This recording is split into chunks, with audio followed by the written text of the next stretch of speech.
বৃষ্টি ভেজা এক ঠান্ডা রাত। ফাঁকা রাস্তায় একা বসেছিল একটি ছোট্ট কুকুরছানা। ভয়ে আর ঠান্ডায় সে কাঁদছিল। গাড়ি চলে যাচ্ছিল, মানুষ হেঁটে চলে যাচ্ছিল, কেউ থামেনি, কেউ তাকায়নি। কুকুরছানাটি ছিল একেবারেই একা। হঠাৎ অন্ধকারের ভেতর থেকে ভেসে এলো ভারী পায়ের শব্দ। ধীরে ধীরে সামনে এগিয়ে এলো একটি বিশাল হাতি। সে ভয় দেখাতে আসেনি, তার চোখে ছিল মায়া। হাতিটি ধীরে ঝুঁকে পড়ল, সুঁড় দিয়ে আলতো করে ছুঁয়ে দিল কুকুরছানাটিকে। কান্না থেমে গেল। বৃষ্টি তখনও পড়ছিল, কিন্তু হাতিটি সরে যায়নি।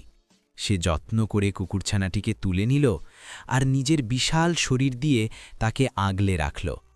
হাতির পায়ের পাশে নিরাপদে ঘুমিয়ে পড়ল ছোট্ট কুকুরছানাটি। সেই রাতে একটি ছোট্ট প্রাণ বেঁচে গিয়েছিল, কারণ একটি বিশাল হৃদয় পাশে দাঁড়িয়েছিল।